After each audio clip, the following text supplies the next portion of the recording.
All right. Welcome, everybody, to Chalice and Chains. My name is Sam, and today we're coming back with some more Eberron. I'm so excited. I'm going to be running the session titled No Rest for the Dead, and this one should include a little bit of political intrigue, a little bit of action, typical for your Eberron adventure, but we are running this in Genesys. And so we've taken a little bit of liberties here, obviously used the core book, used the Realms of Terranoth book, and have taken a lot of inspiration from the 5th edition D&D Wayfinder's Guide. This game, or these characters, were also created for a game that my friend Chris Johnson ran, which is on the channel, and I'll make sure to link it in the description below. We will be following up with that game because it did not end in one session, so we will do more of that at some point. But this is kind of a somewhere in the world with the same characters, and it may or may not influence the storyline. But we also have a character creation video up on the channel to see these characters and how they were made in Genesys using the different tools. So today we're going to jump right into it, and we start in the city of Sharn, the great city of Breland, the city of towers, of mystery, of danger, and maybe of opportunity. Cadig, the half-orc bounty hunter, and Sir Brand have come back to their contact, Oarsen Thorn, who has a bit of a, almost like an inquisitive's office in the middle levels of Sharn, and mentioned the events and what happened last time, and mentioned their new companion, Lynx, that they met, who was a shifter, and how they thought she might be a good addition to the team. They mentioned that they had been able to hold on to an incredibly valuable package that they did, in fact, deliver to Oarsen's contact, or Baron Merix de Caneth. And the same Baron, who is the head of House Caneth in Breland, very powerful man, has reached out to Oarsen once again because there have been disturbing rumors that have made it to his ears that have said that a creation forge, one thought lost down in the depths of the undercity of Sharn, has been reactivated. And the rumors are that Warforged are being created down there. This is an incredibly tenuous situation, as the Treaty of Thronehold is only about 4 years old, and the treaty had basically outlawed any new Warforged creation. It's also especially terrifying because of the interaction that the party had with the Lord of Blades organization, a Warforged radical based out of presumably the Mournland, what used to be the nation of Ciri. And there could be some implications there, especially if new Warforged are being created. So the Baron has asked Oarsen and his group of people that he associates with to go down into the Undercity and investigate. And he has indicated that that will be a great favor to him, and that, of course, he will repay that at any point, as well as gold. You know, he will pay in gold as well, but the favor is the valuable one, and that's what Oarsen wants to collect. And so he's asked his, trusted companion, Cadig, to kind of help lead this team down into the city, because although it is maybe not at what he's used to, it is an urban environment in which tracking, stealth, and survival will probably be needed, and there's nobody better to do that than the half-orc. But before we get to the starting scene, we're actually going to shift a little bit to the scene shifts, and it's almost a blurry, opaque kind of look, and you can hear a heartbeat. Thum, thum, thum, thum. And this, maybe it's a crackling or some kind of sound in the air. You can hear the breathing, the slow breathing of a person.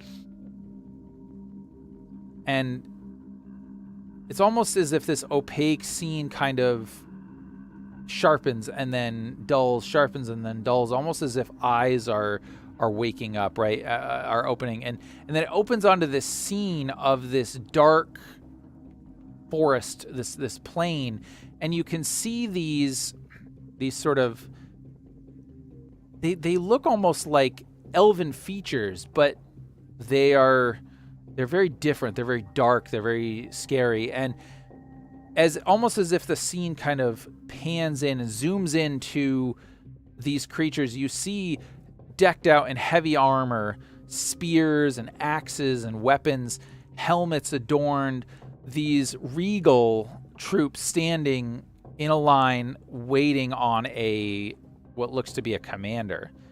And this commander comes in resplendent, and as it takes its helmet off, it reveals this face that's pale and almost desiccated. It looks more like a corpse than anything else.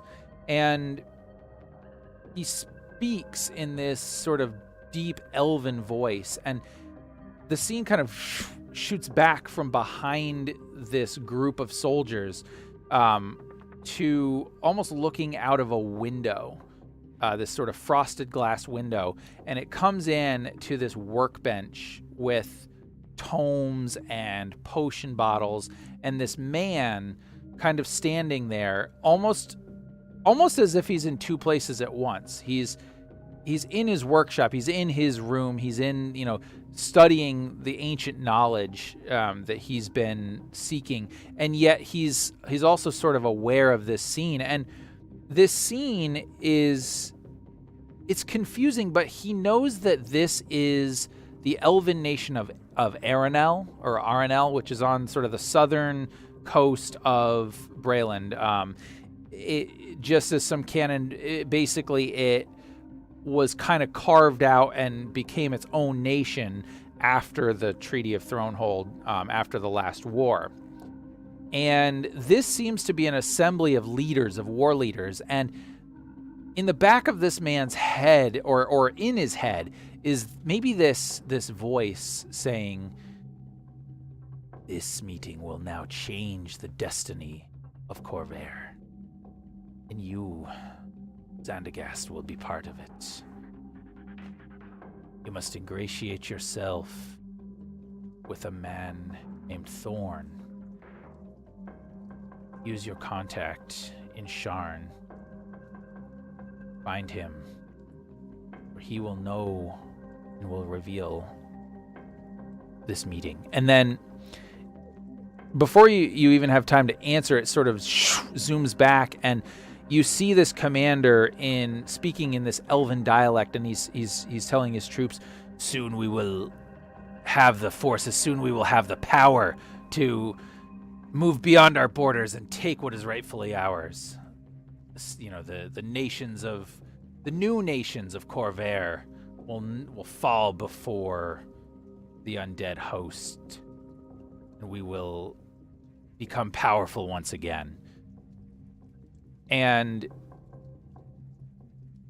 the scene then sort of goes blurry again, and it kind of starts to zoom out, and you see it almost kind of going up, and you see like the map of Corvair and this little dot in where Arenel was, right? And then it's like this red line as it's tracing travel up to the city of Sharn and Breland. And then it kind of coalesces onto this dark, rainy street corner outside of the pub, or an inn known as the Siren Refuge, or the Siren Respite, sorry. And the sort of hangout spot, the spot where Oarsen Thorn likes to hold a lot of his business meetings, right? And standing out on the street, Xandagast, you were there, and you're to meet Lynn here, your contact, so that she can introduce you to the party. You've gone through, you've sent correspondence, you've talked to her, and you've said, look, this is what I need to do. And now it's time for you to finally meet the party. And hopefully they will accept you into their ranks because you have been given knowledge of something that is incredibly important and could change the balance of power within the Five Nations. And so you stand out, and you know that Lynn can take on different forms. And so you're looking. And Lynn, you would have been on the lookout for Xandagast as well. And he does not take different forms. I would imagine he stands out, at least to you. And so, Lynn, we'll start with you. What form are you currently taking right now, and how would you approach Xandagast as you see him?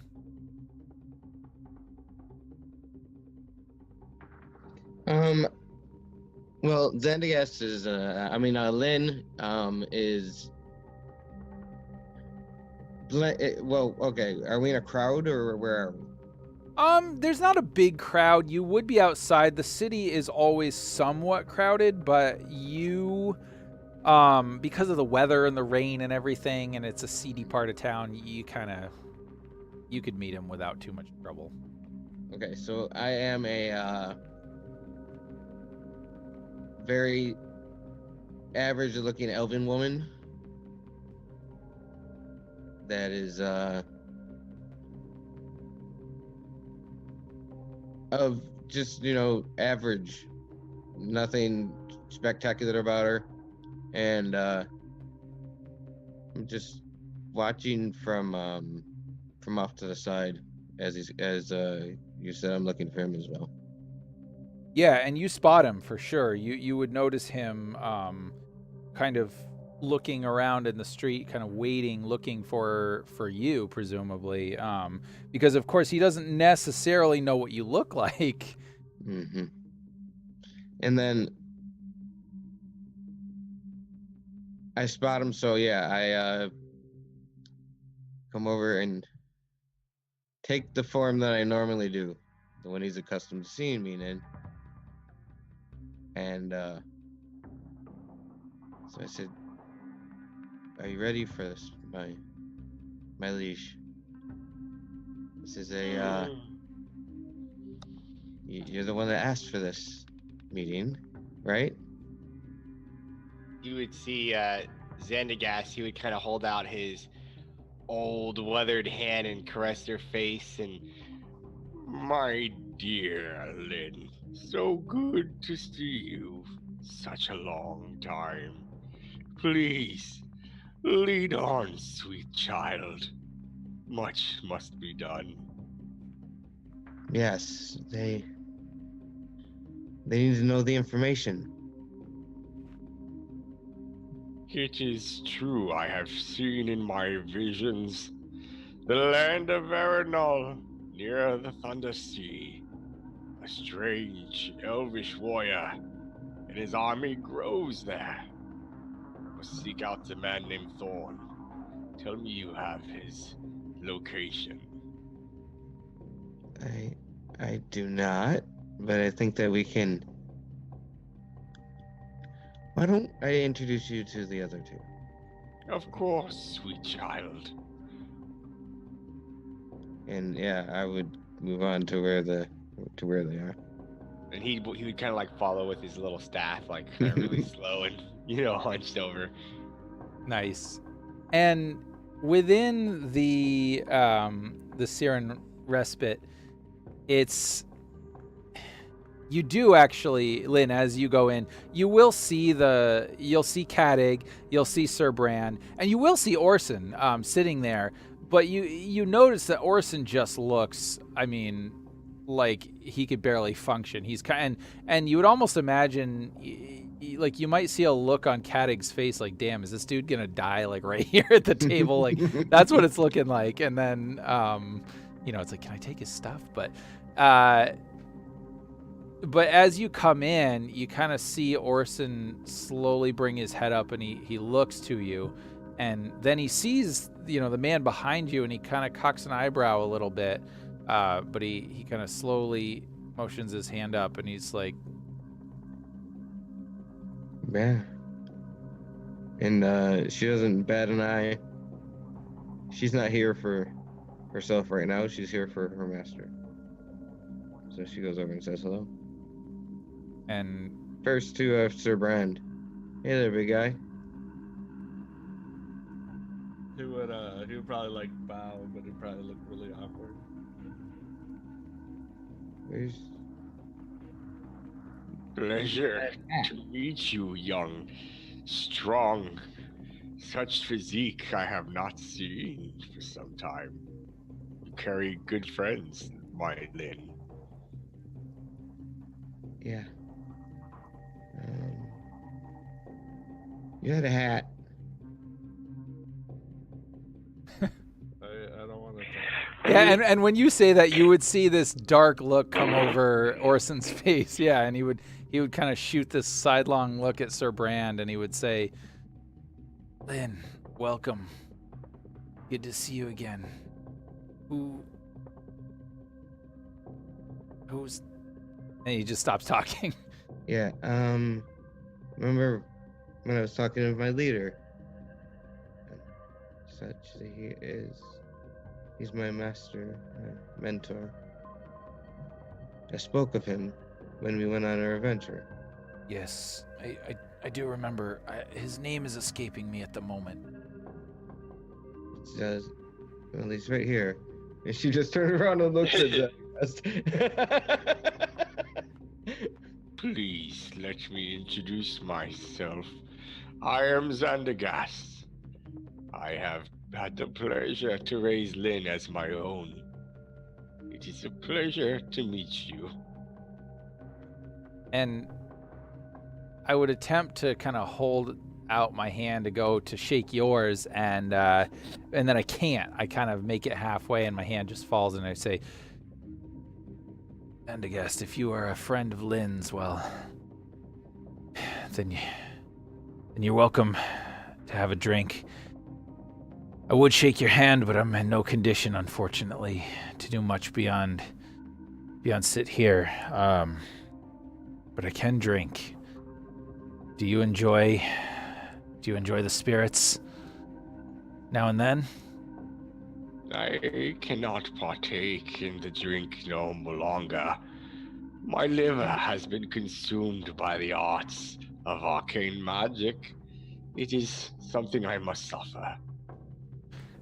And then Oarsen would look over to Cadig, like, this guy can't even drink with us? And then the drink that he was gonna hand over to Xandagast, he kind of slowly pushes it over to Cadig.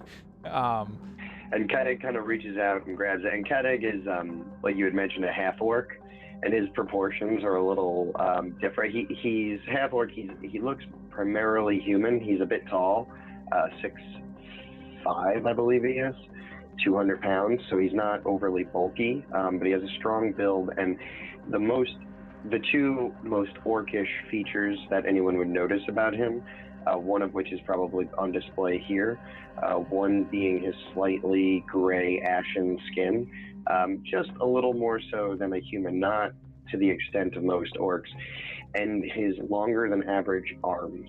I wouldn't say ape-like, but just add an extra, 2 inches to whatever the average human arm would be for that height, and that's what you'd get with him. And he kind of reaches, I think he has to reach behind someone, but his long arms kind of do so nimbly and easily, and grab the beer before it even kind of leaves your hand and starts sliding down the bar. He just kind of takes it right out of your hand in a rush and immediately tips it back.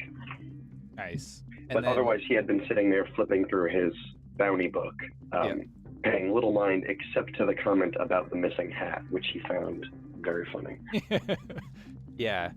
And you would of course notice, Xandagast, that Cadig is sort of missing the facial hair on half of his face, and there's just the slightest hint of a scar. That and He may Oarsen. not notice that. Well, he may not notice It's not that, actually but you very are noticeable. missing. It's not yeah. very noticeable, in my opinion. In my opinion, you could barely see it. Perhaps Kadig shaved the other half so that it's, I don't know. But regardless, something about his face looks a little off, and that, with Oarsen seeming to be in a bad way, is like, man, what is this crew like? But yeah, Kadig would drink, Oarsen would drink. And then he would look to you and he would say, so Lynn mentioned that some knowledge that beneficial beyond that, but fill you in on the job that Brent has given to us. So, Xandagast, while you're talking about that, his hands, he'd be shaking kind of, and he would reach into his cloak and pull out like a wet skin, and he would pop it, and he grabs like the glass near him, and he starts to pour, and it's like a fermented goat's milk, and he begins to kind of drink it as he talks, and he gets like a little milk on his lip, and he says that he's aware of the mission, and that's why he's here. He's seen it in his mind. That's my dude. Good.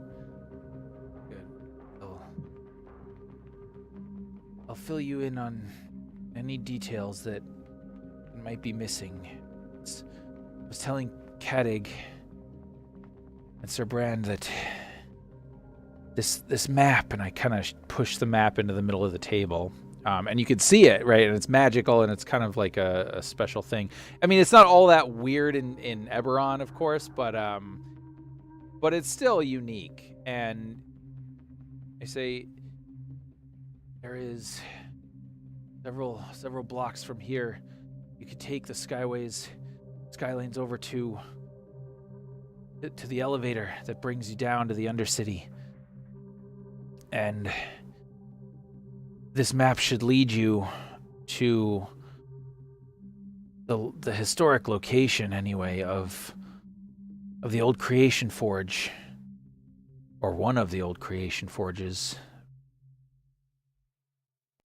He said to find out any information you can, but try not to risk your lives. If you can find out who's behind this and what is going on, good. But at the very least, we just need to know if the Creation Forge is active or not. I don't know how familiar you are with Sharn, but it is a dangerous place. Especially when you get down into the darker levels of the city, so I recommend you stick with Kadig and with Sir Brand. And Lynn can take care of herself. She's proven that, but... My friend, I have seen darkness darker than the deepest places in Sharn. And he, goes to drink, and he wipes again. He says, I believe this forge might be the key to rescuing us from the growing threat to the south. We have no choice. It is foreordained that we must go here. And then the slight bit of humor that Oarsen is typically known for resurfaces, and he's like, well, I don't know many darker places than the lower levels of Sharn, but hey, it sounds like you're eager and willing to go. So good. And then I would look over to Kadig, and I would be like, Kadig, you got everything ready for this journey? You ready to head out? I'm always ready.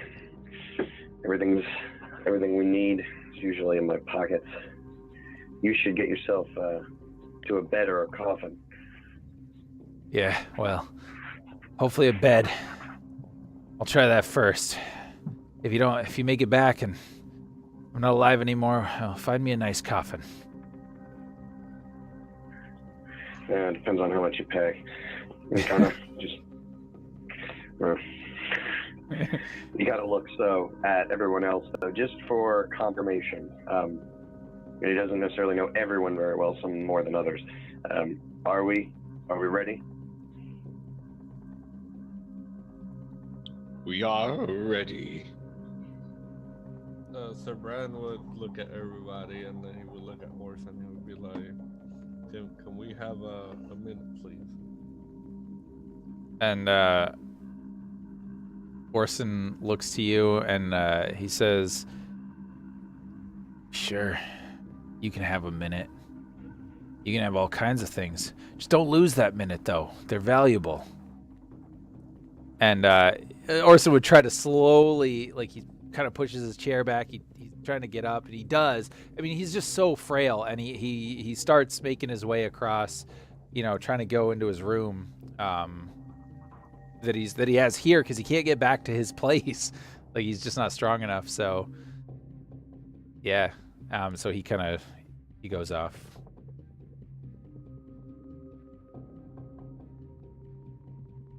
And leaves the rest of you.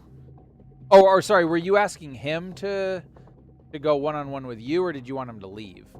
No, I wanted to talk to him. Oh, retcon. And then, so he's like, all right. He was just. I was like, yeah, that's pretty fucked up, bro. Like, yeah. He's like walking away, like, yeah, you can have a minute, Chris. Yeah, he's like, that's cold. Hey, he loved that hat.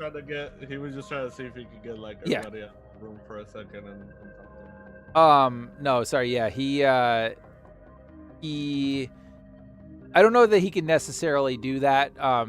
This is a more public place, but he's like, let's talk over here. And he gets up and he kind of like grabs onto your arm and to sort of hold himself up. And he walks over kind of, to a little bit of a secluded area. What is it? He would just look at you and he would be like, are you sure about this? And are you sure about that guy? And then he would be like, he reminds me of my old master, and you can really trust those wizards. And he says, I don't trust anybody in this city. That's how I've stayed alive as long as I have. But he's a willing companion, and he seems like, I don't know, he might know something. I mean, worst comes to worst, if something goes down, you just trip him and you get out of there. He doesn't look like he can move very fast. You're funny. And with that, he would grab you and put you in his shoulders and just take you to the room. to the great mortification of Oarsen Thorn, yes, and you do that, and then you kind of bring him back, or you come back down, and I think as you kind of come back down the stairs, you kind of catch this like flash of light outside the window, and it's now started lightning out there as well as the rain. And it's kind of dark a lot of the time in the city, but it would be probably early afternoon at this point, probably 1 or 2 p.m. kind of our time. But so you have a little bit of day left, although from what Kadig has told you, where you're going to be going to, again, it's very dark. You're going to need, unless you can see in the dark, you're going to need some sort of light source. And it's a dangerous place. So, Sir Brand does return without Oarsen, as Oarsen has now retired to his quarters. And what would you guys like to do? I'm ready to head out. Xandagast is ready to go. He's old. He ain't got. Yeah, I imagine. Yeah, I imagine while he was out there, while he was talking, Kadik would just have been doing final things, putting things in bags, tying things together, but otherwise pretty much ready to go the whole time. And anxious, all business. Yep. And so, Kadik, you have the map, and the map kind of it's pretty amazing. I mean, it basically shows like a red dot that would sort of represent you and your group, right? And Harry then Potter style? yeah, kind of. And then it's very similar to that. Yeah, and then it's got this like glowing. It looks like the ink is literally like glowing as like a beacon for where you're supposed to go. And so this thing is the like ink that like draws the shape of where we're going, like that ink is kind of doing yeah, its thing. yeah. Well, so the whole map is sketched out. It's basically like a blueprint of the Undercity of Sharn, but which in and of itself is very valuable. But there's a spot on the map that the ink, it doesn't act like normal ink. It's a beacon basically. Go here. But yes, you'll notice that as you move along, this little sort of red dot goes along with you. So Kotick is pretty amazed. He's thinking this might not be a bad tool for a bounty hunter to have, with or without the beacon at the end of this. So he's kind of like, yeah, this is nice. I like this. Can't get lost with this. Yep. So And yeah, so he knows where to enter anyway, but he also told us, correct? A few blocks up. yeah, you would essentially just take the sky bridges across, and there's elevators kind of all over the city that go up and down, and you can just kind of take them, and you sort of instruct where to go, and they just all with magic. I would say also that Kotick, while you're doing that, you would see this, and so it's Sir Brand, but Xandagast would take his staff and he would like, he would like hit Lynn over the head, and he'd say, "My sweet child, back to where you come," and he would like start shoving her in like his cloak, and it would like grow almost, and her Wait, legs Lynn? are popping out, and he would start. Yeah, and then he would just start like walking, like following you. Whoa. Wait, Lynn is your... I'm trying to... Wait. Did Lynn change What? form somehow? No, he put Lynn in his Wait, cloak. what happened? God damn it, Corey, you're supposed to stay asleep. No, I was not asleep. Oh, I was shoving you in my I backpack. know. I said like you're where? I don't understand. And I couldn't. I was like, did he turn himself into a gerbil? Is he being placed into his backpack in the gerbil form? What is going on? Nope. Just messing with Corey. Gotcha. Okay. I was totally lost. If this doesn't show up so in I one was- of Anthony's modules, I'm going to be disappointed. But yeah. Yeah, so I would just say, yeah, so we just need to take a few sky bridges over to Taryn's tower and take the elevator down from there. Does everybody know the way? And if you don't, And you got a without handy even map. really listening. Yeah, it really doesn't matter. He doesn't really wait to listen. He goes, good, let's go. And so you guys kind of make your way through the city, right? And it's the normal sort of hustle and bustle of Sharn. You guys are in the sort of the mid levels, and so it's it's seedy. It's a little dangerous, but this is where kind of all of the business and the spy networks and all the common, it's Oarsen's people, But you make your way over to this lift, and you get on it, and it's literally just like a disc with these crystals on the bottom of it, and it's got like a little sort of like a post in the middle of it that has a speaking stone on it.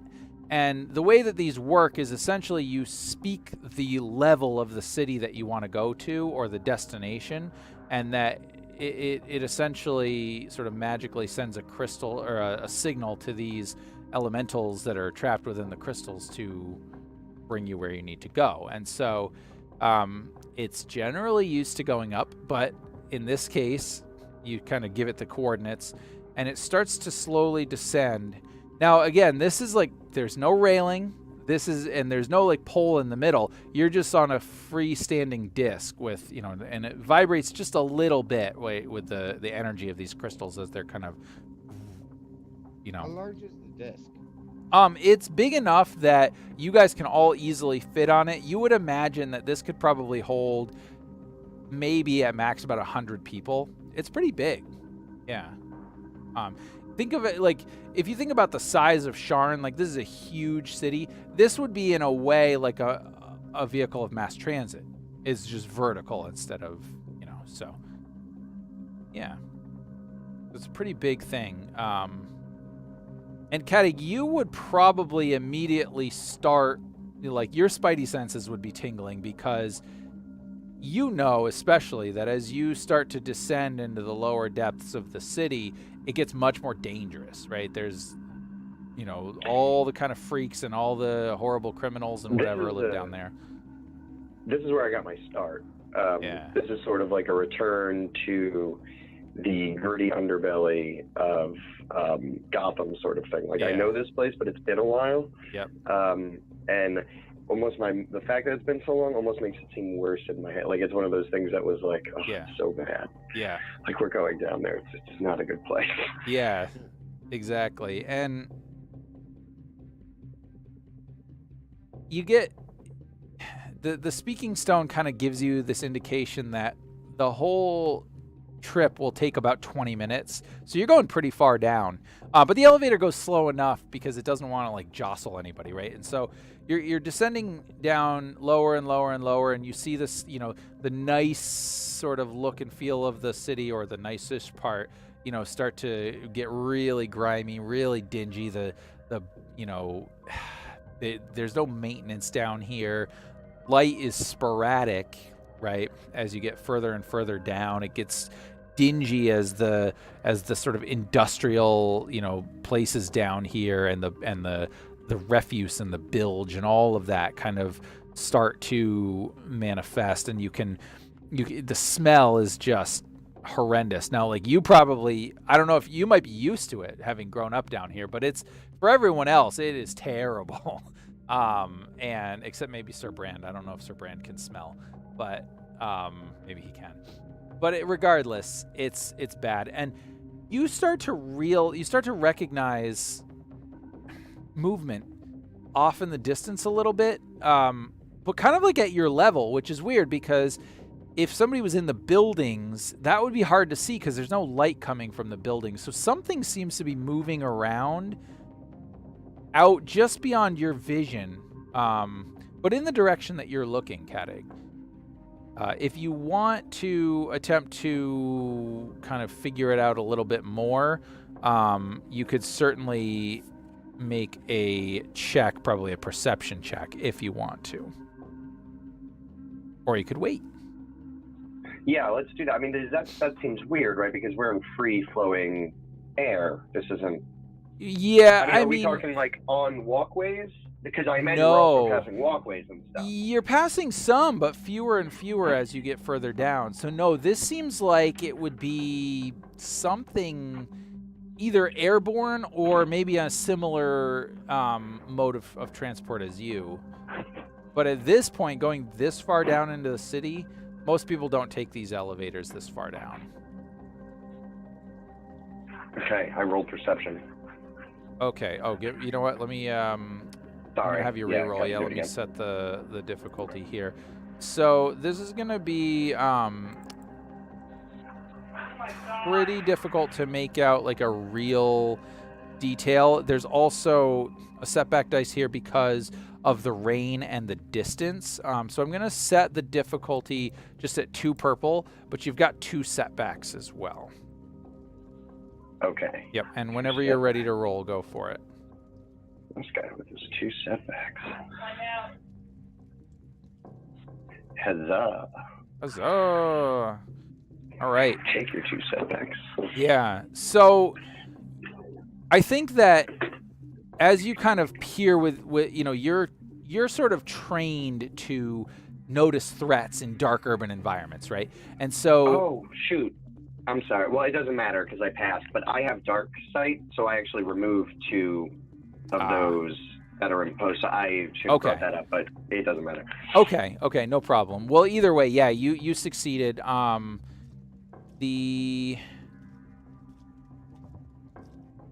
Okay. So you are a bit apprehensive, and you do end up taking a point of strain from that threat, because you recognize that whatever these things are out there, they seem to be airborne. So it's either a vessel or a creature that is seeming to track your position as you're going down. These things are kind of following with you, and you notice they're getting a little bit closer and a little bit closer. And yeah, you can see in the dark, but it's hard to make out shapes. They look roughly like humanoid size, though, and there appears to be about 4 of them. Okay, just to be clear, you said that was 1 strain, right? Yeah. Okay. I kind of look to the others. I think this is a little out of his wheelhouse. He's not used to like flying creatures like this. I don't think. I mean, he's a bounty hunter, but this seems a little unusual. He could see what is out there to a certain degree, but it still doesn't necessarily make any sense what he's seeing. So he's going to kind of look back, kind of mostly to an Xandagast, because he seems to be the one with the most mystical wisdom going on here. And he kind of says, we're not alone. It appears to be, some things appear to be just surrounding the lift. They seem to be airborne. I can think of nothing that fits that description. They seem to have no solid shape in a way, but they might just be the light playing tricks. Or lack thereof. Could I roll knowledge here? Yeah, what are you hoping to ascertain? To see like what type of creatures these might be, to see if they're like specifically any type of arcane beast or something like that. Sure. What I'm gonna do is, because I take it you probably don't have dark vision. Is that right? No. Okay. I'm just a human. Yep. So what I'm going to do, this is going to be a little bit difficult because they're still fairly far outside of your field of view. But if you're kind of trying to sort of sense whether there's magical ability here or not, or just kind of use your knowledge of magic and Sharn and whatever to kind of get an idea of what this might be, yeah, you can definitely do that. But without getting a clear look at it, it's going to be pretty difficult. So it's going to be a 3 purple difficulty, and then there is going to be a setback as well because it's so dark. It's hard to see. But yeah, you can certainly make a knowledge if you want. Okay. I'm ready to roll. Go for it. Yep. Okay. And I didn't add the setback. You have that, right? I got it. Yep. Okay. I'm just rolling. There you go. It didn't seem to add the stuff. Weird. All right. Try rolling it again. Yeah. Huh. Let me try something. They're in there. Oh, no. Hold on. Let me try. Okay. Wait. No, I put it on the wrong sheet. My bad. That would help. All right. Now do it. All right. And I'm going to use... Yeah, I'll just do it. Okay. Ooh, yeah. All right. Still good. 4 successes. Okay. So, you know that these are not, in fact, creatures. Within Sharn, there are these... It's sort of similar to the elevator that you're on. There are these, like, floating discs that people can kind of use to travel. Usually they're used to travel short distances between skyways, between towers or sky bridges or whatever, when you don't want to have to walk around and whatever. Like, it's just more quick transportation. It's like a rich person's helicopter. Like, it gets them there before everybody else kind of has them. Yeah. Right, exactly. But it's simple in the sense that it really is just kind of a floating disc, like a single sort of person floating disc. And to sort of accentuate that, right, these things start to come into focus a little bit more. And what you notice is there are humanoid shapes standing on these things, and they're kind of slowly coming towards you. but they're only magical in the sense that the crystals that power them are the same kind of crystals that power, the airships and this elevator and everything. Yeah. So these are normal people movers, Mhm. and right now they're moving people on them, Mhm. which is normal. I mean, that's what they are designed to do. So yes, they are functioning within their intended purpose. Is the situation normal? Maybe not. Yeah, I guess has no reason to think this is weird, right? Because are these things odd in this part of Sharn? Yes, they are in this part of Sharn because those tend to be what you see in the upper levels, traveling between, down here, people don't have enough money to have one of those or to use one of those. So I relay that to the group. Yeah. Kadig is going to look at everyone else and just kind of say something, looking for agreement.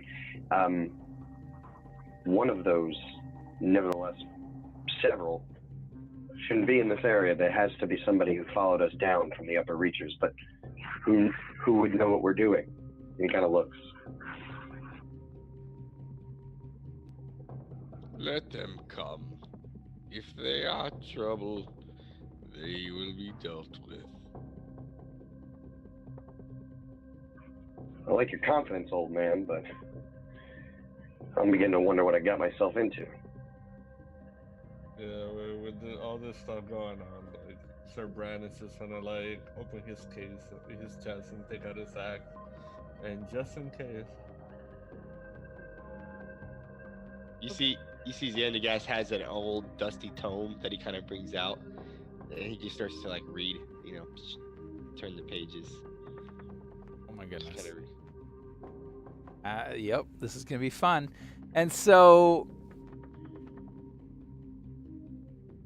these four things start coming in, and you see kind of two on each side. So they're definitely moving in a formation that gives you the impression that they're coordinated and they know what they're doing, and they're moving in almost as if they're trying to flank you, right?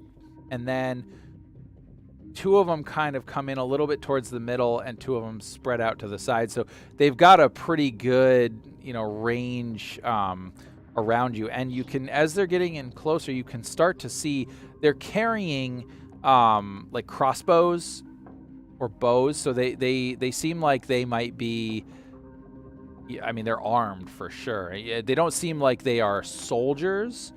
So Kadig, you're starting to get the impression that these are probably some kind of bandits or, thieves or pirates or something, right? That might just, prey on any idiots that are deciding to go down here.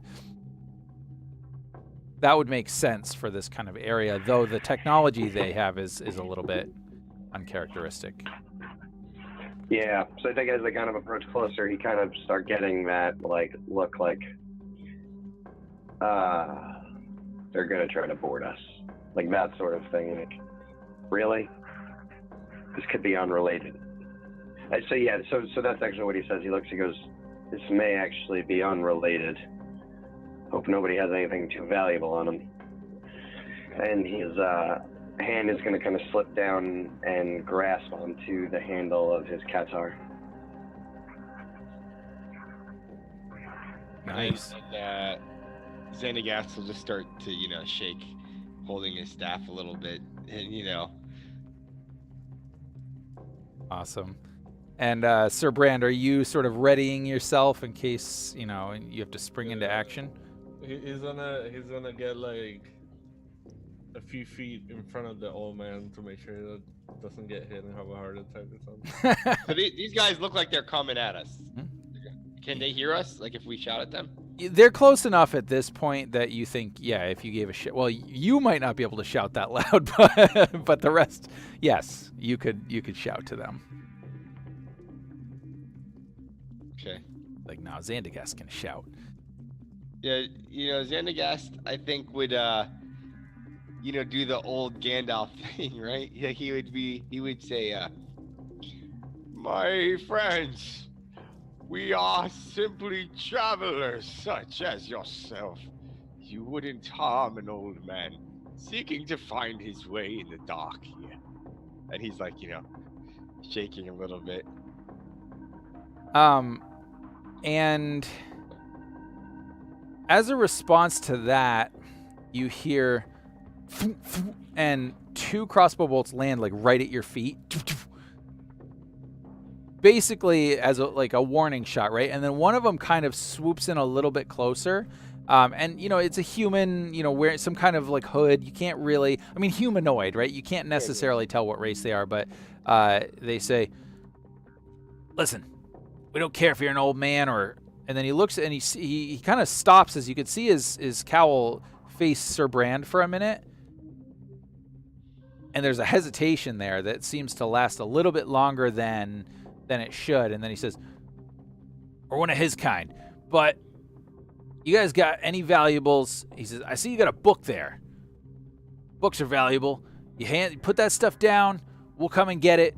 There doesn't need to be any kind of bloodshed." How close is this guy? Like, how close is this disc right now? He's moved in within short range. Okay. You want to see what is in my book, child? I shall show you if you are willing. And he's gonna open it up. And he's gonna face it towards him and say, "Look at the dark." And he's gonna start like casting something. And he's gonna start chanting it like, thing. "Oh, locked in this wonder." He's gonna start like doing some weird shit. All right. Good stuff. And at that, But it wouldn't look like I'm necessarily like attacking him. I'm like doing this thing because this spell's not necessarily an attack spell. You know what I mean? sure, It's but not like I'm like firing up. And that's true. But at the same time, you're a creepy old man doing incantations with a book open, and this is Sharn. Like, there's magic everywhere, so they know you're doing magic, or they think you're doing magic, and so Enough, right? he's in short range. Rotation? What do you mean? Like in? Like, can I act or Not anything yet. like that? So I wanna- was just gonna okay. say, let's roll Because initiative. he's casting incantation, so I gotta. Yeah. Yep. So yeah, why don't we all roll initiative? Now, if you guys want, you can roll cool instead of vigilance if you would like, but I always give a choice of either. I just want to check, where do I do this? Because I always do it in the wrong place. So on your sheet, it should be under, I believe it's under combat. weapons, talents, and powers. Weapons, Yeah. talents, and powers. Yep, and then it'll Cool say and vigilance, the two initiative. options? Yeah, Okay. and it should specifically say initiative. Okay. Okay, got it. All right, I can roll that. Cool. Yep. That's good. All right. Let's see. They're gonna roll cool as well. All right. So, Lynn, did I get an initiative roll from you? I don't. Oh, yep. There it is. Yep. you did. Okay. Yeah. So, wow. All the PCs get to go first. So you guys can decide what you want to do. I don't know what everybody else wants to do. I would kind of like, I think Kadig would like to see this as some sort of an opening. And so there's something that he would like to do when he thinks that this guy's distracted. But if somebody else wants to act first for any type of thing that needs to happen first, that's fine too. I was thinking that while he's looking at the book, since I'm right next to Xandagast, maybe I can take a swing at him. Yeah, I'll take my time. Xandagast is just like, he's an old guy, so he's just like, and so like, however, if you guys want to act first, or. So, Jose, if you want to make a melee attack, you would literally have to, like, because they're at short range, he's not directly over you. So you'd have to, like, leap off your thing and onto his thing, which you could try to do. That's actually exactly what Kadig wants to try to do. He wants to swing his shield out in front of him and sort of charge at the other circle and make a jump for it. Let him go first, and then I'll go, because I thought the guy was next to me. No. They're his keeping gift distance enough that, because their goal is that they want you to put your stuff down, and then they'll come and get it. They don't want to, get into melee if they don't have to. Kata can go, and then after that, All right. I'll try to jump into this. All right. Okay, so Katig, if you want to kind of jump onto that thing, you're gonna make an athletics check for me. Let me make sure I have the right sheet here. Remember, I do have dark sight, so I shouldn't take any dark-related penalty, but anything else. Yep. So I'll reduce the thing there, and then because of the rain, I mean, it's a little bit slippery. Not terribly so, but there is going to be a setback for that. But he's pretty close, so I'm just going to set this at a 2 difficulty with 1 setback. Okay. Yeah. So Tell me when you're ready, and I will roll. Good to go. Ah. All right, but you got 30. 3 advantages. So what I'll say is this, right? You try to make that leap, right, with your shield and, you know, and Qatar out, right? And you actually do manage to kind of land on his platform, but it's very precarious footing. And in fact, what's happening is the whole thing kind of tilts a little bit. So you guys are off balance. Now, do you have any kind of idea how you want to use those 3 advantage within this context? Well, I was thinking perhaps he could be off balance as a result of me coming here. So perhaps something like he would take a penalty if he tried to attack me on this particular turn or something like that, which might give me a moment to kind of get my footing. Sure, yeah. So what I'll say then in this case is this guy, so either if a companion acts against this guy, they will get a boost dice, or if he acts, he will get a setback on that. Yeah. The other thing also, I'll do that. And then I think also you will have, he's definitely off balance. So that will, does he have any? No, he doesn't. Okay, so I'm going to actually make it, it's either going to be 2 boost or 2 setback in this case. Okay. Yeah, so it's pretty good because, you know, 3 is a pretty good amount of advantage. So, yeah, so Sir Brand, you kind of see Kadig run in, right? And just with the kind of the slippery nature of these things and the fact, you know, he kind of skids a little bit on the thing, the whole, you know, the little platform that the guy was on kind of jostles a little bit. You see the guy, whoa, you know, and he's kind of tries to get his balance a little bit. And Kadig is standing there as well, and he's kind of maneuvering himself, but he's on. He's just kind of like, whoa. You would not be able to get on this thing. There's not enough room because these are really meant for like 1 person. So Kadig is already pushing it with his big form. But the guy is, you know, I mean, he's distracted. And you start to see the other 3 coming in now because, you know, their guy's being accosted. So you can act, or if you want to delay, Lynn or Xandagast could act either way. There's no other one that I can jump to, is there? Not yet. You imagine probably next turn they'll close. Okay, I'll wait then. Okay. Yeah, I'm ready. Xandagast is ready. He is going to start to conjure a demon out of the abyss onto top of one of the guys to like fall down, like you see like a dark rip in space and time coming above one of the guys on the disc.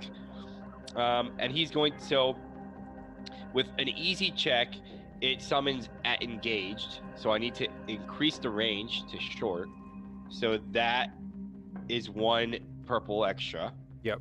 To increase the range band, so I'll do that. So that's 2 purple. And yeah, that's what I do. Okay, and then I do impose a setback for the general conditions, right? You know, the lightning and the rain makes it a little more difficult to do everything. I'm also giving you those 2 boost dice because, well, actually, you're going for a different guy, right? Not the one, because I don't imagine you want to summon a thing onto this. No. Okay, so it's a different guy. Okay. Yeah. Yep. Now, I do have a talent called Knack for it. Yep. And it says your character removes 2 setback dice for any check that uses Arcana. Okay, cool. And so this yep, summoning, so that'll use it. remove that then. Yep. So right now then you are looking strictly at 2 purple, but I think I'm going to use a GM story point here because that's fitting. Would I be able to use to one upgrade it. to give you back? Yep, you certainly can. Okay, Yep, I'll do that. Great, Yeah. and I'll put in the upgrade on my end. Yeah. Okay. Awesome. Okay, and whenever you're ready, let's do this thing. Use your dark magic here. Woo! Wow. Okay. So. And I'm summoning on the Realms of Terranoth. If you go to the PDF and go to page 215, it's the grotesque. Oh yes. Okay. Oh God. All right. Let me pull out my thing here. Wait, I'm sorry. This isn't over the disc that I'm on, is it? No, this was No. a different Okay, one. thank goodness. What? So Thank goodness. Anthony, what would this? Describe what the scene would look like. Like, what does the spell look like as you're casting it and all that? So like, Xandagast, who was shaking before, like all of a sudden he has a very imposing figure, like he becomes very upright. He's no longer shaking, and there's like almost like a darkness that begins to emanate from him, and his voice is booming as he's casting the summoning spell, holding the tome, waving his hand in the air, and then the demon kind of like manifests and falls down to attack this person. Now, the way the summoning reads is the summoned creature goes, I use a maneuver to tell it what to do, and then on the next, right after me, it goes. Okay. Fantastic. But I take 2 strain for casting a spell. Yep. By the way, so Yep. I'm adding that. Perfect. Okay. So you've used your maneuver, or you use a maneuver, because you didn't really need to use a maneuver because you had your book out already. You didn't move. Yeah, so I think that's fine. And then I don't think you need to impose any other strain. And so I don't know necessarily if Kadig would have seen this, but Lynn and Sir Bran certainly would have seen this happen. And the guy on this disc that's now, facing this enormous, nasty, ugly-looking creature, with these horrible, like, bone protrusions and whatever, he starts just screaming. I mean, he's and you actually see the disc as this thing lands on it. It starts like it's straining against the weight of this thing, and it's actually starting to descend faster than it normally would, because it's too heavy. And so he's just like, "Oh my God!" You want? Can I have the creature take? Can I roll his attack? Yeah, absolutely. Give me just a second here. I'm gonna close this. I'm gonna give you a boost because the guy is absolutely terrified. Melee is 2, and I will impose the setback as well. Yeah, go for it. Okay. You have the stats. You said okay, cool. Yep. So, bam. Oh, look at that. All right. Oh. And you don't have enough to activate snare The or crit. knockdown, No. or the crit for that matter. The hungry ass demon. Awesome. So the snare. 7, 8, The 9, snare 10. does. It binds a foe and restricts their movements. Yeah, but you have to activate it, right? You'd have to have the 2 2 advantage. Oh to yeah. activate it. No. Or is it 1? Oh wait, you're right. You're saying snare 1? Well, does that mean in snare tier 1, like Yeah. level 1? Yeah. Ah, gotcha. It says, okay, active qualities must be triggered by the user, often by spending 1 advantage to activate the effect. Yeah, I think most of them are 2, but sometimes they are just 1, depending on it. Yeah, but in snare, You're right. It says, active qualities require 2 advantage to activate unless otherwise stated in the description. Yep. So that's a bummer So, because both. knockdown has 1. Yep. Okay. It says unless, so knockdown says 1 advantage specifically. So, he's knocked prone, and that's it. it says unless otherwise specified, knockdown requires one. Right, sorry, and two, he two, is it says a two. yep. Never mind. It says two advantage. Trigger. Otherwise knocked down. Oh yeah, you're right because Yeah, it yeah, yeah. splits the page. I saw the that's one obnoxious. sentence, I yeah. know. Yeah, that's confusing.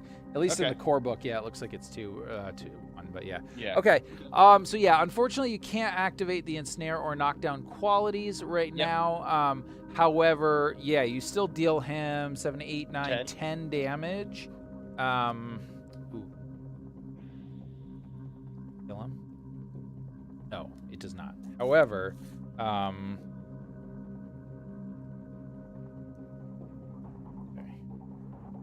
So, all right. So he is just fighting for dear life with this thing. Can I ask something here real quick? What? If it's okay? I forgot to take my maneuver to aim. Could I just roll like one boost die to see if I get the extra advantage? Well, it doesn't matter. Well, so I think you would you have to use your maneuver to does it say you have to use your maneuver to get the guy into position to fight? No, my maneuver for Xandagast is to tell the creature like kill him. Okay. And then the creature gets its full action maneuver. So to do that, you would have essentially had to take an extra maneuver, which would cost another 2 strain. No, well, the demon gets its own action and its own maneuver. Right, but if you're aiming, you wanted to aim for the demon. I see. Right. Yeah. That makes sense. Okay. Yeah, sure. Why not? Go for it. You can just roll 1. Woo! Crit 3. That's the 3 advantage. All right, so you're gonna use the crit instead of the. Okay, no problem. Yeah. All right. Let me do the thing here. Doesn't he die if he's like a? If he were a minion. Oh, damn it! He's a rival. Nope. Okay. Where do I? It's on the C sheet. Oh, there it is. Critical injuries. Got it. So it's just a standard crit, right? Yeah. There's nothing added to it. All right. Let's see. Kill it. Increase difficulty of all brawn and agility checks by 1 difficulty die until. Ooh, ouch. That's not cool. Okay. Nasty. Yeah, so this demon just kind of, rends into him and definitely like staggers him a little bit. And he's got this just nasty wound right down his chest. And he's just freaking out like, what is this? We gotta get out of here. They're like, what are we gonna do? This isn't worth it. But Sir Brand and Lynn still have their actions. So what would you like to do?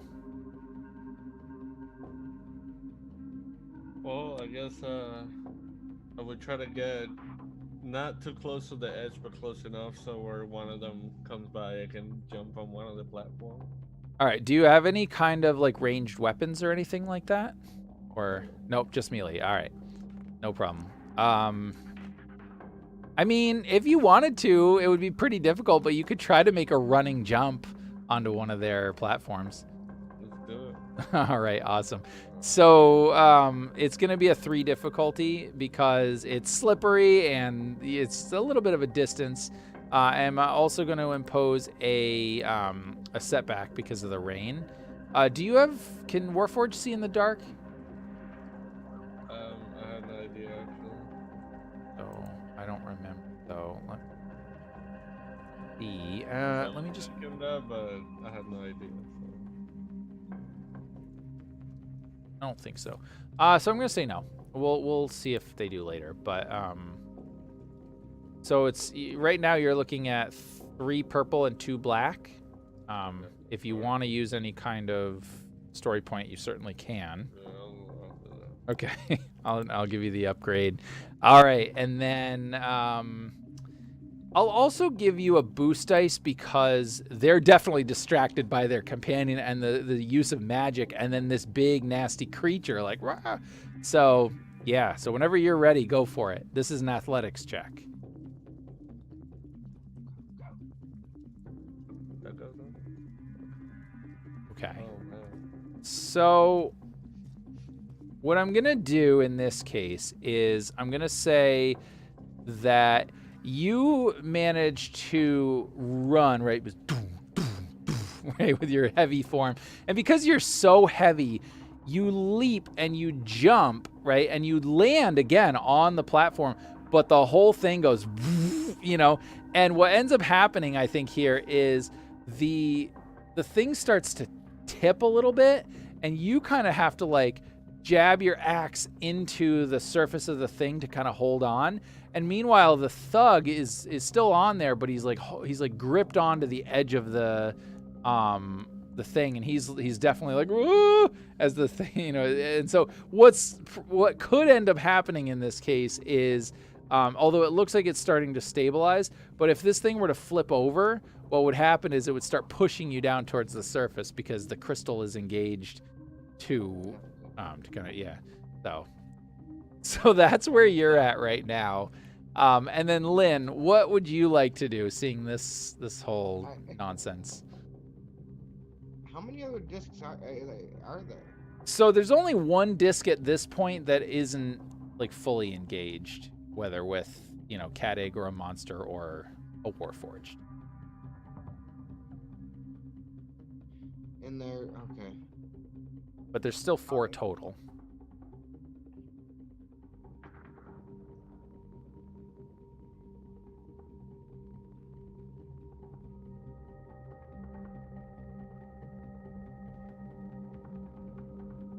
Alright, well, I can teleport to anything in medium range. Nice. So I am going to,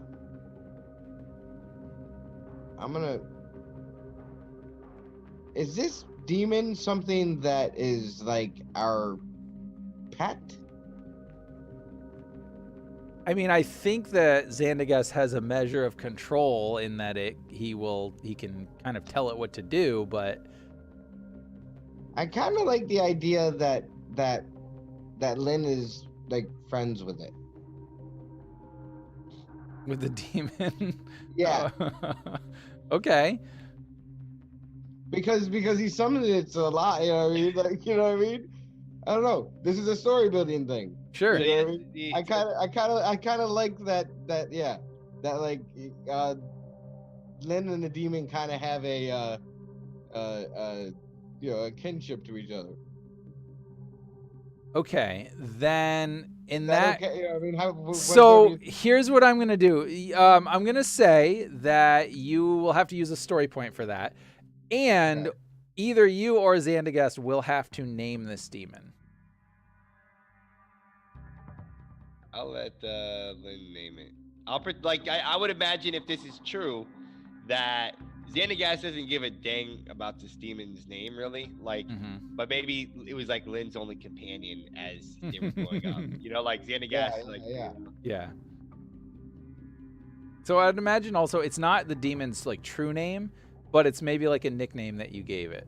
Yeah, like Xandagast would probably know its true name, but Lynn would have its like nickname. Yeah. His name is I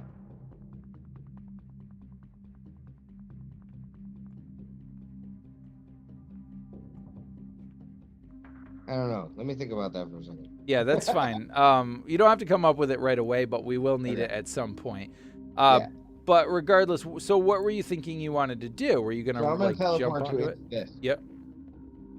So I'm gonna go over to its disc, and I wanna search the thing that it killed. Like, does it have anything? Well, the guy's not dead yet.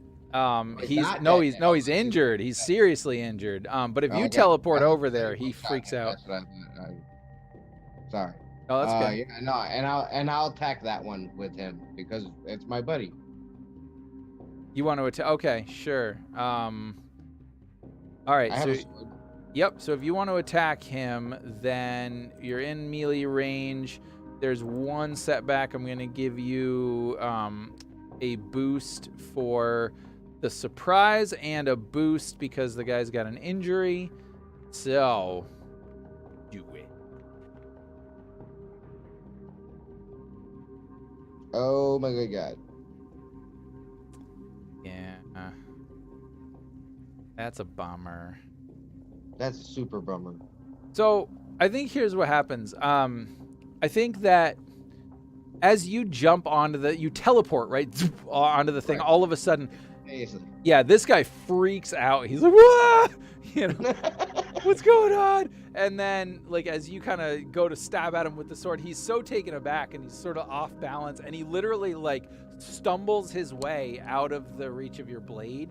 And I think that, like, he's basically at this point, like imagine, you know, those scenes where, like, somebody's backed up to a cliff and, like, their like heels are on the ground and their toes are, like, lifting up as they're, like, trying not to fall, you know, they're trying to balance. He's like, "What?" And he's like, "Help me." Yeah, and actually with that advantage, I wanna just kind of make a little boo, like kind of punk him, see if I can get him to fall over. Okay, absolutely. And I think as you do that, he is going to, let me see, where's his thing? Oh my, so bad. Because now it's the NPC's turn, so we'll start with him. What does defense 1 mean? What is my weapon? It means that if it's a melee weapon, it means that in melee you get a or the opponent gets a setback dice when they're fighting you, because essentially you could try to parry with your weapon. Oh, okay. Yeah. All right. Oh man, these guys are. Chris, what did you do? I'm not using this stupid thug sheet. These are dumb. I'm gonna use the card instead. Give them all ones. That's redonkulous. All right. Oh my lord. What is he gonna do? He's not gonna make this. Don't do it, Sam. All right. Upgraded. And roll. Wait. Got 2. Let's get that. Oh no. Okay, wait. Okay, he's gonna do this. Oh wow. All right. Wow. So yeah. So the guy jumps. Like when you say boo, he literally jumps off the thing. He's like, ah! But you guys were close enough to a building that he literally, like, jumps and kind of, like, grabs onto, like, the side of the building, and he's sliding down a little bit. But you kind of hear this, like, cracking of glass or something, like, and you see the body disappear. But in the meantime, what he did is, as he was falling, he kind of, like, the whole thing shifts again, right? Like, it tips the other way.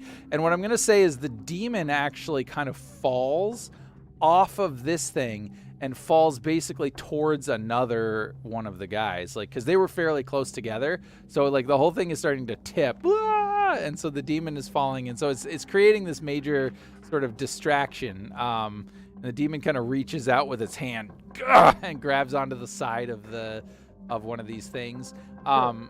The other guys are starting to bug out at this point. They're like, "Oh, get out of here!" And because this is way too much for them, they didn't want to have anything to do with that.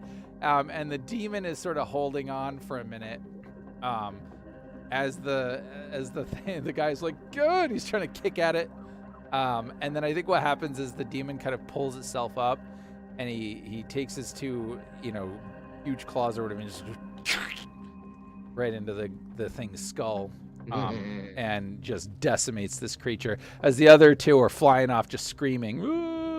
Well, actually, they're trying to. Sir Brand, you actually are on, and Kadig, you're on there as well. So I suppose, for the sake of this, you guys can finish them off if you want, or you can leap back to your thing. But they're trying to get out of there, and they'll literally try to move with you. They'll take you if you don't do something. Yeah, I don't know if it's possible. I mean, but, like, Kadig is kind of thinking, well, I'm on this thing. I might as well take it from this guy. So, I mean, like, he would try to finish this guy off. Yeah. I'm not going to make you roll. Like, I you can totally just do it cinematically at this point. Okay. Yeah. Okay, so like I regained my footing, I think, and he regained his footing. Yeah. And I have my kadig, which I've described before. It's like I'm holding onto a bar this way, and it's got 2 bars this way on my forearm, and then the blade comes directly out of that. So he uses the brawl skill instead of melee. So it's like punching, basically. So I feel like as I stumble forward to regain my footing, and footing, and he stumbles forward, I just take the kadig and just kind of like, under the ribs. Nice. And then kind of push off to the side and let him kind of slide off.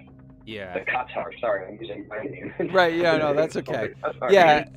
So I just kind of push him off. Yep, so you kind of... And can I kind of take control over the disc and move it back towards everybody? Yep, you would be able to, for sure. Yeah. And, That's what I'm doing.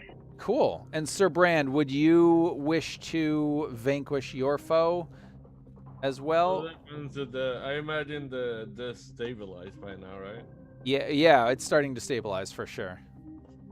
He would like take the axe and spin it in his hand and start walking towards the guy and ask him if he wants to die or if he wants to take a chance by me throwing his ass out. Pretty much like pick one.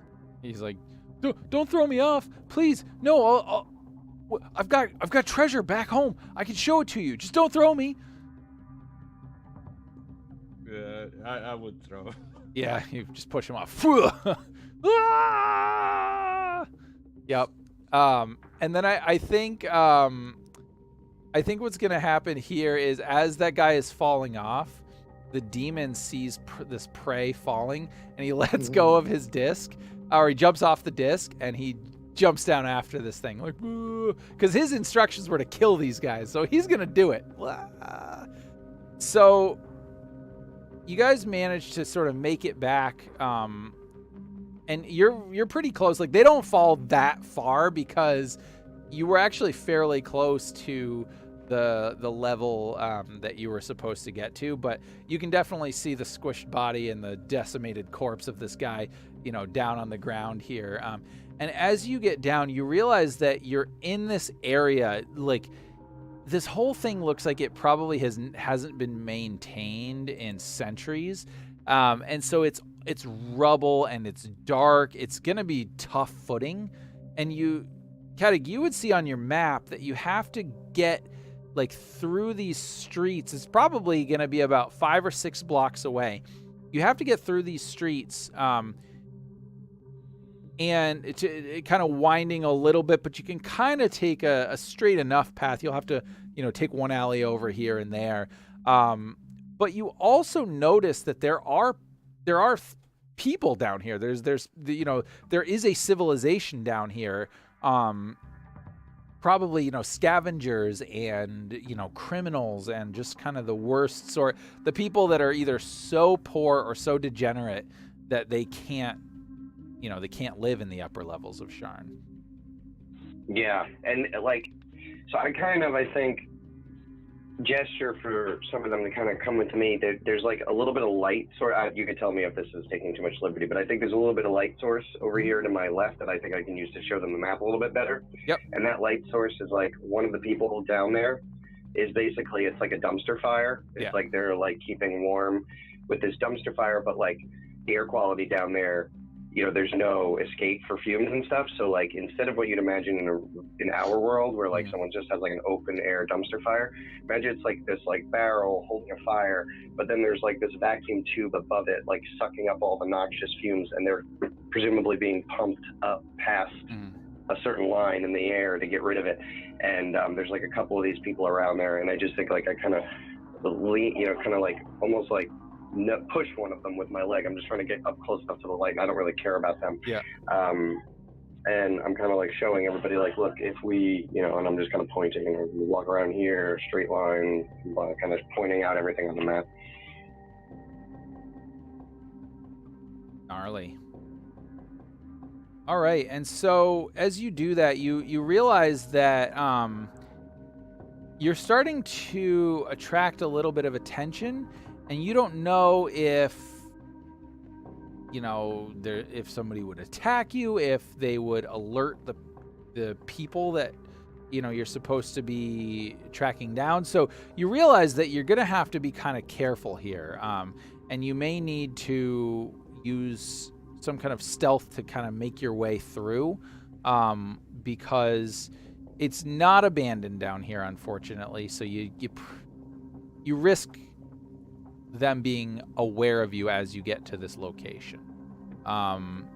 But yeah, so as Kadig is showing you guys the map and kind of showing you where you need to go, and he's describing the fact that, like, okay, we're gonna have to. This is gonna be tough because we're gonna have to make our way through all this weird, rubble and terrain and stuff. But it's not too far. I mean, you could probably make it in about 20 minutes or so if you go fast. How do you guys react to all that?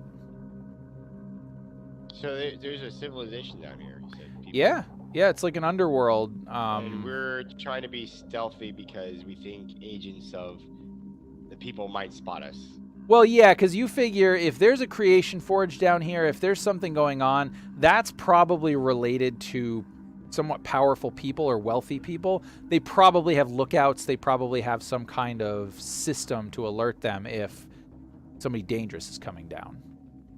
So. Yeah, it's like we're looking into like a nuclear research program, right? Like we'd expect nobody sets one of those up and then just is like, oh, I hope no one finds us. Right. And just, so they kind of have all sorts of networks of people who look like these people but are probably agents of theirs and whatnot. Who knows where they are. Yeah, and even as simple as like paying one of the local street kids, be like, hey, if something weird, shows up down here, let us know, that kind of thing. I was gonna say, if they're down here making Warforged, maybe I should take like a stroll down the street, see what happens. Yeah, you certainly could.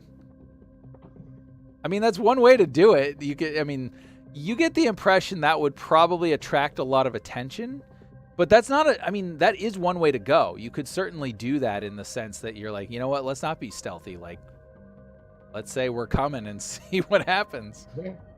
What if we set up a distraction? I can go ahead as bait, if anything. So we're kind of discussing a couple different options. It's cool. I can release my demon upon these post souls, and in the chaos, we can sneak into the facility.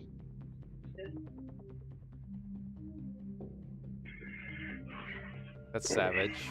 Because like they wouldn't know it's Xandagast, like, you know what I mean? a grimace. It would just be a demon ripping people apart.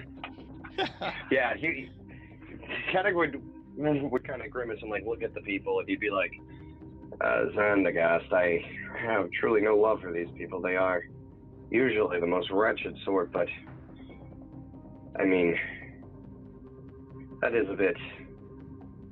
I mean, isn't life hard enough for them? He sort of.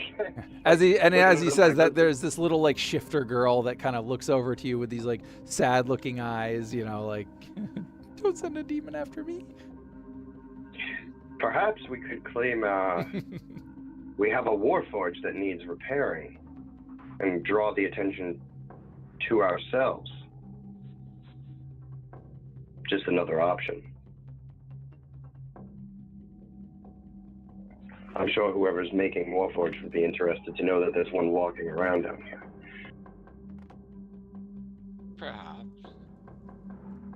And Xandagast would now be like looking again like a frail old man, shaking and stuff.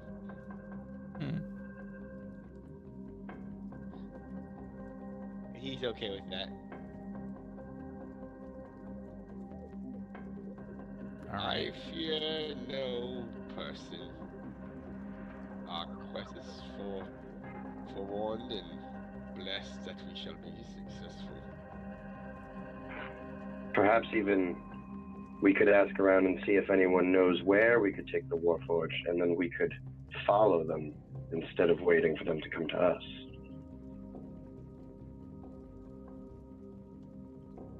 I believe we can accommodate this plan. If things go south, we will be ready.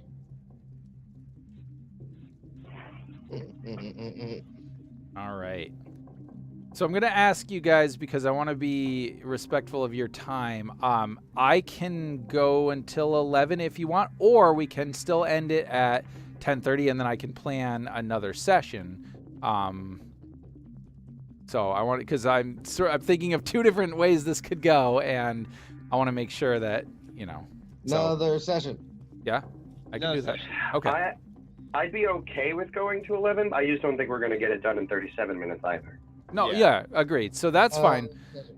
Yep. So So then, I would say another session. okay. So we'll play for a couple more minutes, and because I like this foolhardy plan that you have going on here. Yeah. And then I think we can, I can wrap it up, and we can pull another session. Can I add one Yep. story thing here? Yeah. Because I as I would imagine, I'm gonna spend a story point. Okay. So I would imagine that like if we're cutting like the scene here, like an episode, like after they said going along with Kadig's plan, like Xandagast, the camera would pan over to that little scared shapeshifter girl, and you'd see like a smirk on Xandagast's face, and out of the darkness behind her, you would see like the demon, and then it would just be like, "Rah!" And then it would, kind of. We're not taking our plan. But like that's not like him causing the demon to kill people. It was just like that, and then he like desummons the demon. Yeah. Does that make sense? Yeah, because the demon probably would have fallen down to the ground chasing after that guy. Yeah. So I think that would happen, right? And so yeah. So you guys are sort of asking around, being like, "Hey, we got this Warforged. She's injured. We heard something about, there might be someone down here who could fix it, that kind of thing." Like, I have a ton of streetwise. That's kind of my skill. Is there any way I can use that to kind of maybe help us find the right people? yeah, for sure. Actually, let me read. Yeah, go ahead and make a streetwise check. I'm going to actually impose 2 setback, because the people down here, I mean, you're outsiders. Like, you're surface people. They don't want to have anything to do with you. Plus, you look scary. But I remember 3 people okay. that I was in contact with down here when I was here. That I imagine Kadig kind of moved up. If you look at it, up the city. So when he first got out, when he was first doing it, he had to come down here to grab a few people, and he made some contacts, but then he mostly worked his way up after that. So he doesn't know how many of them, if any of them, are even still here. There might be none of them. Okay. But I will roll right now. Okay, great. Okay. Yeah. Like I said, I have a lot of streetwise. Yeah. So if you think you can quickly come up with like who it is that you know and kind of how you get in contact with them, let me know. Otherwise, we can sort of shift past it a little bit. But yeah. Yeah, the one guy that I imagine would be the most like long lasting. His name was Crephus, and imagine the old lady from the labyrinth that collects everything on her back. That's like him. He's like down in this lower section, and he like finds things that literally fall.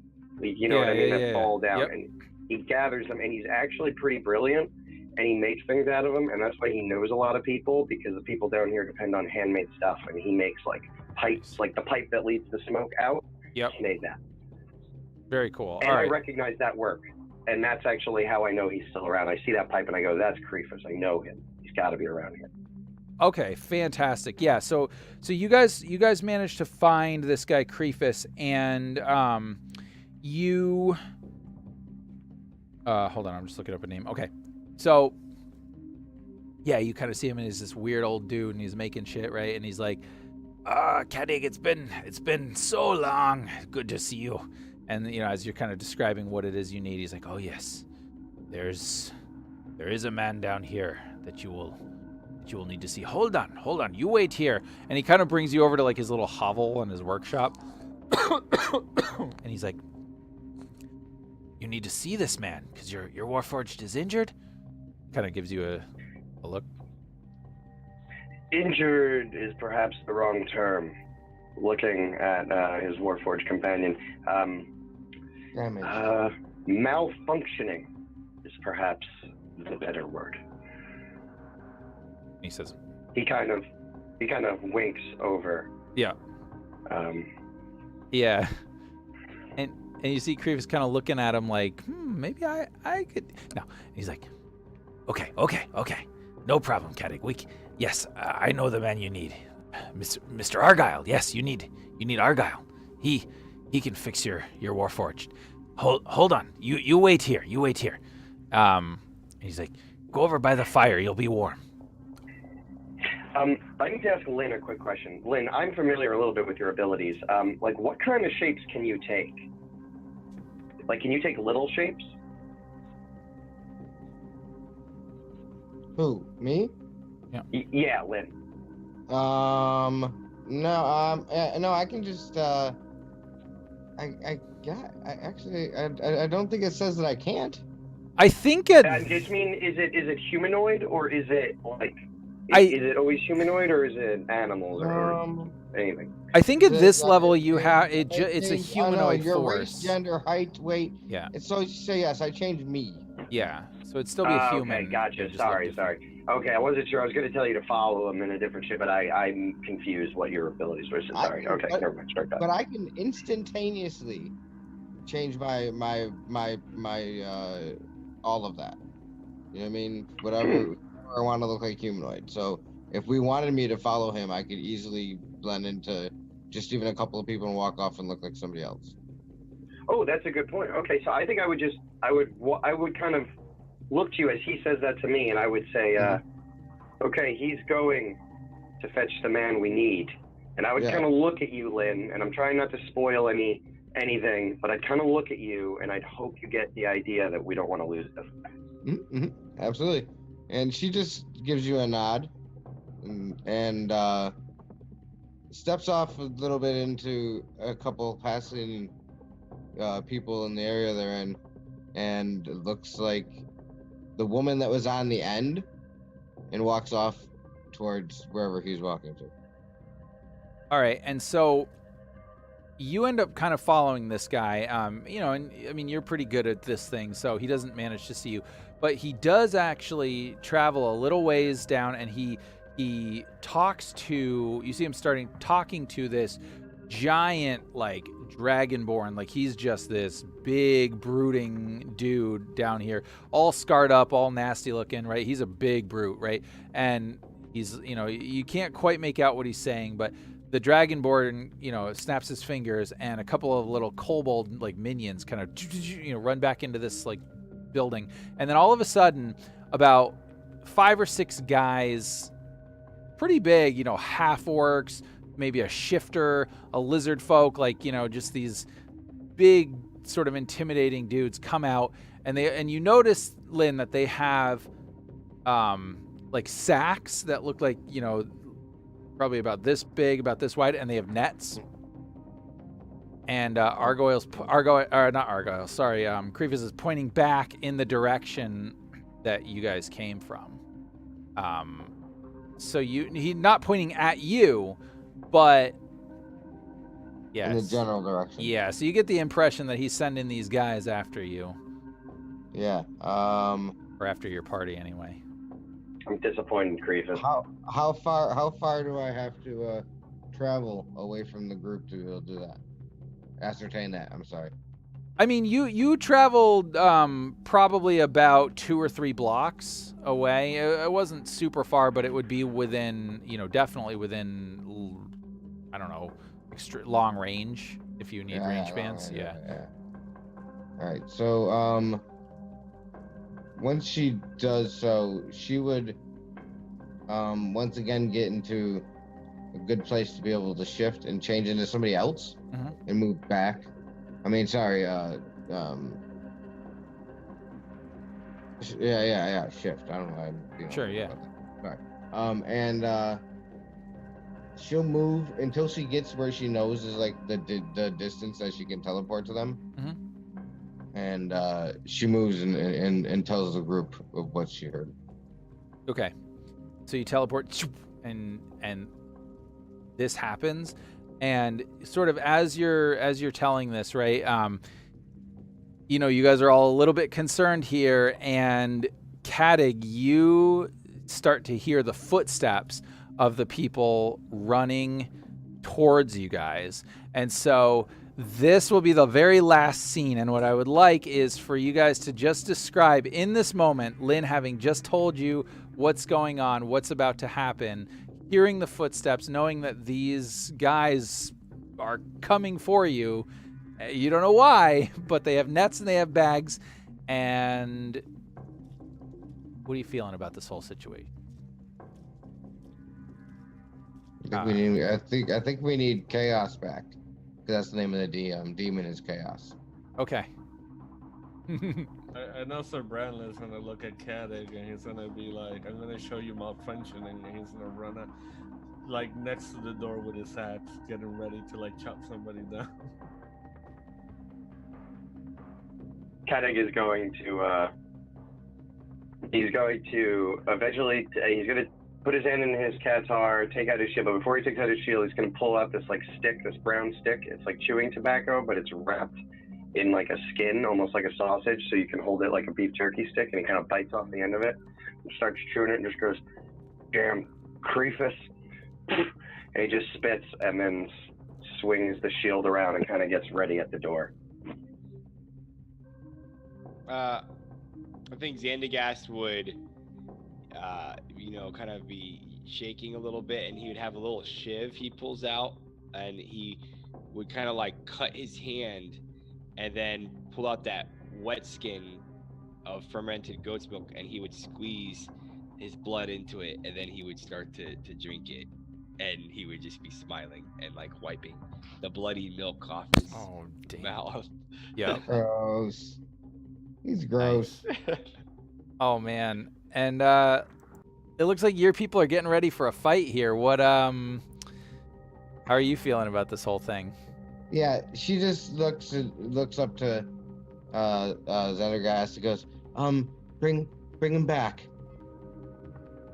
As you wish, my child. And then after he's summoned, he's big, right? He's enormous. It's pretty big. Yeah. It's like a 2 or 3. Wait, how big? Does it say on the card here? I think he's at least a silhouette 2. Yeah. I think before you said you can summon up to silhouette 3, so I don't know. Yeah, I can summon up to silhouette 3. I don't know. It doesn't say in the stat block I'm looking at. But like size-wise, how big is he? I mean, pretty big. Well, I mean, here's like the picture. In battle, the grotesques are lumbering elite. So it just says they're huge. Yeah, so they're pretty massive. Yeah, probably 8 feet tall then. It's huge. They're more at least. Yeah, they're monstrous. They're supernatural strength and size. Yeah, grotesque. It says supernatural terror clings to them, making combatants who wouldn't normally flee before their grotesque size and appearance find their nerve undone. So they're huge. They're pretty big. So she would kind of spin around and kind of get in a defensive stance, like in the shadow of chaos. Okay. And then the scene shifts, right, where it kind of zooms out almost as if like a camera was ascending up into the upper levels of the city, right? And then it kind of goes over the city and into this window way high up in this really immaculate, nice, like sort of penthouse.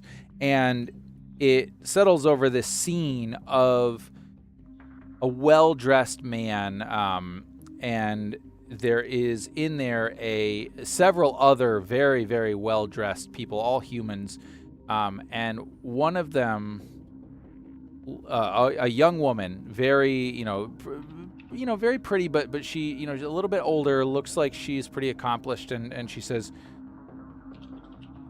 Merrick's, are you sure about this? This plan seems rather foolhardy, and if I have to go back to Ander and tell them, if this doesn't succeed, and I have to tell her that you failed, this will surely unseat you from your source of power. And he says, don't worry, Elydrin. This will work. One way or another, you will see my power increased here. And then you will finally be able to take your place by my side and no longer act as a double agent for me. And then it kind of zooms back out, and it kind of goes back to that vision that we had at the very beginning, where Xandagast is sort of witnessing this scene, right? And as this sort of undead elf is kind of, you know, pumping up his troops and talking and whatever, you see the camera shift again, and while he's got a battle line of soldiers, and it's not a huge army like you would have seen during the war, you know, it looks like maybe a mercenary troop at this point, but you then see kind of off a little distance away this very tall, thin, pale, deathly white, pale figure with fangs, and looking at an armor and a great big sword, looking out over this army of skeletons and zombies. And these aren't the undead elves, right? But these are actual undead. And you, Xandagast, would know that she's wearing the emblem of the nation of Karnath. Okay. And that's where the scene will end. So that was part 1. We're going to do a part 2 because I'm terrible at pacing, but I like the role play, and I like, you know, letting you guys kind of do your thing and have fun. So this was No Rest for the Dead part 1. And the purpose, again, of this session was to reveal some plot threads that hopefully these guys will start pulling at, and to kind of hint at the political machinations that exist within Eberron, within this setting, and how there, even though there is a treaty, a peace treaty, it is a nebulous one at best, and everybody is jockeying for power. And, you know, could this lead to another world war? So we will pick this up again, and hopefully we will get to continue this, because I have some plans for where I would like this story to go. Could be a thing. So I would like to suggest a subtitle off of how Corey ended. It should be No Rest for the Dead Part 2, In the Shadow of Chaos. Because when he said that, I was like, wow, that sounds like a book title. yeah, In the I Shadow know. of After Chaos. I said it, I was like, oh, damn. I don't know I was that deep today. I like that a lot. In the Shadow of Chaos. Chaos. Absolutely. Yeah, so thank you guys for playing. This was great. I was dying for some role playing, and you guys delivered as always, so I really appreciate that. I quite like these characters, and obviously I love the Eberron setting. And we got to finally meet Xandagast, which was great. Super creepy. So, you know, we'll see where that goes. And we are playing around with the magic rules from Genesys and Realms of Terranoth.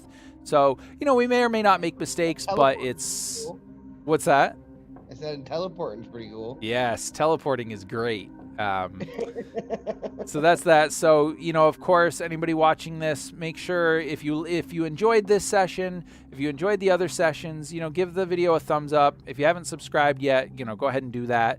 You know, that'd really help. And, you know, if you want to click that little bell icon, you can. I don't upload regularly enough, though, so don't worry about it if you don't. But stay tuned. We will have definitely more Eberron featured on this channel. See you later.